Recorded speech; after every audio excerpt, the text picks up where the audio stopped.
Hi guys and welcome to another vlog. I'm riding this. This is the TVS Apache RTR 200 4V. Okay, not anything more than that to say because now it's available only in one variant and one color. Yeah, the Apache 200 used to be available in 1 million variants with 3 million colors, but now that's gone. Earlier there was a combo of FI and carb, ABS, blah blah blah. Forget all this. Let's straight dive into this motorcycle. So what's changed on the BS6 model? Well, all the changes are restricted to this portion, which means that the instrument cluster gets an update. So does the headlight. Okay, these are the LED DRLs and the light also gets an update. It looks kind of angry, says TVS Racing here. Obviously TVS is a master in plastering as many stickers as it can. And talking about stickers, well, this is also new, sort of a carbon fiber treatment with red inserts, RTR written here, some sort of vents. Meanwhile, golden colored forks from KYB. You get a front disc, obviously on this motorcycle you get a rear disc as well, but the front disc size is actually smaller, 270mm, should have actually been 300mm. 90/90/17 is the size of the front tire. I love the design of the wheels, they look quite nice and rad, if I may look at that. That's really cool. Okay, the bike is really dirty, pardon me, because it keeps raining all the time. Says RTR-FI race tuned fuel injection. There's the belly pan. That is the engine of this motorcycle. Looks aggressive and nice and angry from the side. It says Smart X Connect. You don't need a brochure to understand what all is there on this motorcycle because TVS has written almost everything. If you actually search somewhere now, you will also find the specs, weight, dimensions, everything somewhere or the other is written because it says Apache RTR 200 4V written there. Grab rails look really very nice. Split seat. And the seats also look very nice. This is, you know why, because there's a crack in your ass, so in order to accommodate, I'm just kidding, okay. You get an offset fuel lid and the tank looks nice with 200 written right there. And I quite like the switchgear on this motorcycle. It looks nice and premium quality.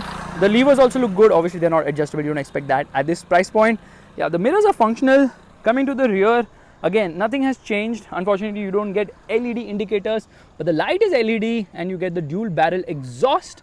Meanwhile, the rear tire obviously is bigger in terms of size. It's a 130 section and look quite macho. In fact, if you notice one thing, the exhaust is upswept. There's the monoshock which is finished in red. The bike actually looks quite nice. I like the design. I surely think that TVS has done a great job now. Or rather, they have been doing, obviously the front is quite aggressive. That's the sari guard, the mandatory sari guard, which should be there always. And it gets a side stand, it gets a main stand. Obviously it has to get a side stand, Faisal, otherwise how will the motorcycle stand? And yeah, that's about it. There's nothing much to talk because TVS has not really given it much of an update. Obviously now it complies with BS6 emission norms, which means that yeah, it's going to be smoother, of course. Says BS6 right there. Talking about BS6, there BS6 is written. They just write everything they change on. That's like a case log on the motorcycle itself. That is really very nice of TVS. This is so cool. Alright, let's turn on the motorcycle. Where's the key of the motorcycle? I was like, okay, keyless entry, but it's there in my pocket. And here we go. There you see. It does a full swipe up. It says gear up. There's a racing flag which comes and it says hi Dhanil Veera. Dhanil. Average speed says 33 kilometers per hour. It gets the smart connect system wherein you can pair your phone with this cluster and it will actually give you a lot of information like incoming call information and messages readout which you have not read yet, and navigation too. In fact, it uses your phone's gyroscope to tell you, guess what? Yes, that's right, your lean angle. Okay, one touch starter. There the motorcycle starts very fast. That's nice. And this is for high beam, low beam, high beam, pass light switch, horn, quite loud, engine kill switch. This is the engine starter. Let's quickly browse through this, which means that pressing this button changes stuff. The high speed mode, 0 to 60 in 3.4 seconds, average speed, all the information. See, it's changing stuff here. Trip 1, then you have trip 2, and this is the lap timer mode, which is also pretty cool on this motorcycle. High speed mode. And Dhanil, what is this I button? I keep pressing this I button. I was thinking that Apple has made this motorcycle. Why is there I button? I am connecting the phone right now. And then you can access all the details by pressing the I button. Oh, it says connected to Apache. So can you open Tinder and I want to see if you can swipe right left while riding this motorcycle? No. You can't. That's what she said. Anyways, what is this I button for? Please tell me that. So if you get any call or any indication that is there on the meter, if you want to just cancel it. So if you call me right now, anybody calls me. 4G. Nobody calls you, bro. That's why you have 9900 messages. I thought you were going. Let's rev the motorcycle. Sounds nice. Can you press the brake pedal for once? Thank you. Yeah, that's also nice. Let's quickly get at the front. There's some Batman theme going on or what? Yeah, the lights also look pretty cool. Now Dhanil, take my helmet. Rather, no, don't take my helmet. Take my camera and go and vlog on this motorcycle. One touch start into first gear and off we go. So let me tell you something, but first let's redline. 48 in first, 75 in second. Yeah, the gearing is on the taller side. So this Apache 200 has now got fuel injection, and earlier also it had fuel injection, but now power has been altered because this motorcycle is complying with BS6 emission norms. The motorcycle is very refined. It's really very smooth. I love the refinement. It is so stellar in terms of refinement. But when you're near the red line, now there are some vibes which can be felt. Braking performance is good, not great, because it doesn't get steel braided lines, so that rubbery feel is there on the brakes. And other than the fact that, you know, stopping power could have been slightly better. It could have got a bigger disc up front. Oh, that dog is lovely. He is massive in terms of size. Look at the doggy. But he doesn't want to look at the motorcycle, unfortunately. I like the sound of this machine. It sounds really nice. So this is a 200cc engine, 4-balancing single cylinder, 200cc 4-cylinder Faisal ZX25R is in your mind, isn't it? Ride is on the stiffer side a bit, yeah, a bit stiff, but this is a very enjoyable machine. It's very flickable, very nice, and the handling is also excellent. The rear tire gives great amount of grip as well, and I love the sound, although I would have loved if braking could have been slightly better in the sense. Feedback would be nice, but the problem here is that the ABS is just too sensitive. If you apply really hard rear brake, you can feel the rear, you know, getting pressurized, and the ABS working over time, and that pulsating feel can be felt on the levers as well. But this is certainly a very enjoyable motorcycle without a doubt.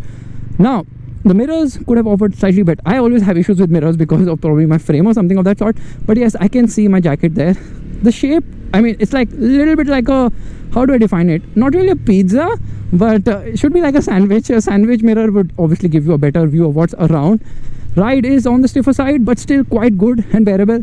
0 to 100 kilometers per hour comes up pretty quick on this machine. In fact, it comes up in, let's hear the horn, it comes up in around 12 seconds, which makes it pretty quick a motorcycle. And beyond that, it actually starts to struggle because it has a good low end punch. It's got a good mid-range as well. Mid-range is actually quite nice on this machine. Yeah, I like the mid-range, but the top end is kind of lacking. That's the reason. Top speed is also lacking. It does a top speed of 130 kilometers per hour. There the shift light blinks. Yeah, 130 kilometers per hour is the top speed of this machine. There is a speed breaker ahead. Hard onto the brakes, and you don't have to be hard onto the brakes because it stops in line without a doubt. The sound is good. It produces around 19.9 horsepower, so it's gone down by 0.2 horsepower. Earlier it was 20.1. Lovely. The Apache 200 is such a good motorcycle. I absolutely like it, but it isn't without its flaws. The biggest one is the lack of a 6th gear. It has a 5-speed gearbox, which is kind of unfortunate. It should have had another cog. Yeah, you heard cog, no? You didn't hear something else. Yeah, 6th gear would have been nice. Would have helped it stretch its legs out on the highway because it's reaching the red line very fast. And in 5th gear, you're like, okay, 128, 129, 130, and that's it. We are done for the day. Unfortunately, yeah, they should have offered a 6th gear because it gets a slipper clutch as well, which works brilliantly well. The clutch is on the lighter side. The gearbox is smooth shifting. Doggy, what happened? Yeah, the clutch is also slick shifting on this machine, and it's got a dual channel ABS unit as well. So TVS has given it a lot of hardware, including this awesome instrument cluster, which I absolutely love without a doubt. So yeah, the cluster is good, the brakes are good, could have been better, but good nonetheless. And most importantly, TVS has given it good hardware. Slipper clutch on this machine, really very cool as well.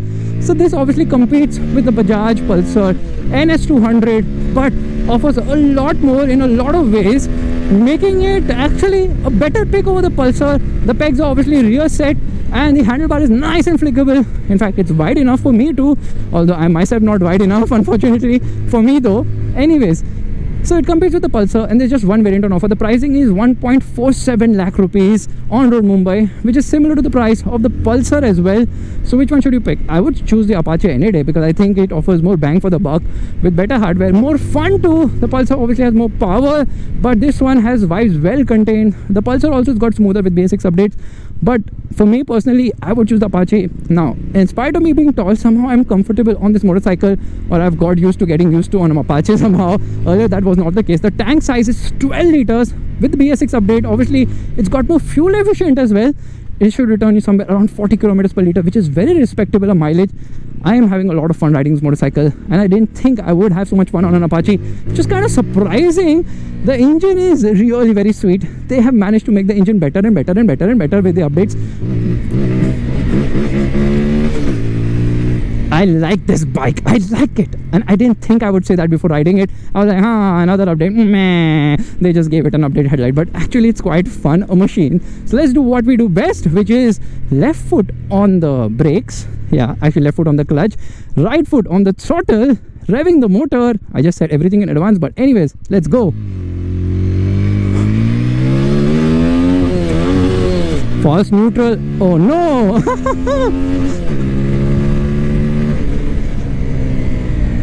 So guys, this is my vlog of the TVS Apache RT. Okay, I know, long name. Every time we don't have to give it the long name, but still a very likable and enjoyable motorcycle. I dig it. I like it. And if you like this vlog, you know what you have to do. Give it a thumbs up. That's the like button. Also subscribe to the channel. I will see you guys in the next video real soon. Bye bye. Take care.